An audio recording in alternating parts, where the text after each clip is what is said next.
இந்த வீடியோக்குள்ள போறதுக்கு முன்னாடி நம்ம சேனலை சப்ஸ்கிரைப் பண்ணாதவங்க சப்ஸ்கிரைப் பண்ணிடுங்க, பக்கத்துல இருக்க பெல் பட்டனையும் கிளிக் பண்ணிக்கோங்க.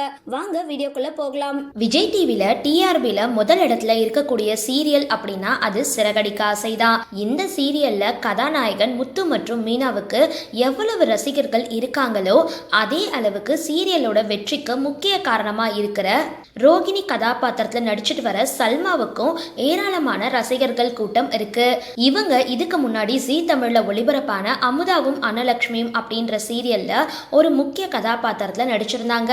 அந்த சீரியல்ல வில்லி கேரக்டர் தான் நடிச்சிட்டு இருந்தாங்க.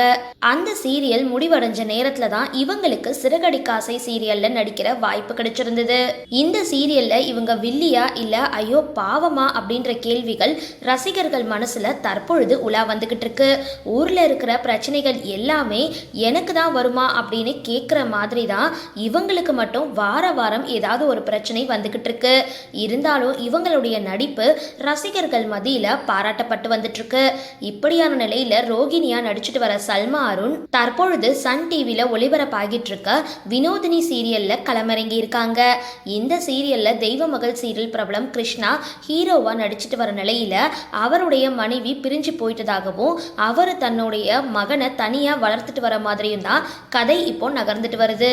இப்படியான நிலையில கிருஷ்ணாவோட மனைவி யார் அப்படின்ற கேள்வி எழுந்திருக்கிற நிலையில அதுக்கு பிளாஷ்பேக் காட்சிகள் ஒளிபரப்பாக இருக்கிற நிலையில கிருஷ்ணாவோட மனைவியா சல்மா அருண் என்ட்ரி கொடுக்கறாங்க.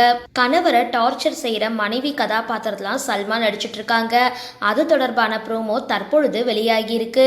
இதனால இவங்க சிறகடிக்க ஆசை சீரியல்ல இருந்து விலகிடுவாங்களா அப்படின்ற கேள்வியும் இப்போ ரசிகர்கள் மத்தியில எழுந்திருக்கு. சரி, இந்த வீடியோ பத்தின உங்களோட கருத்துக்களை கீழே கமெண்ட் பாக்ஸ்ல போஸ்ட் பண்ணுங்க. வீடியோ பிடிச்சிருந்தா லைக் பண்ணுங்க, ஷேர் பண்ணுங்க, மறக்காம டிபி காபி சேனலை சப்ஸ்கிரைப் பண்ணுங்க.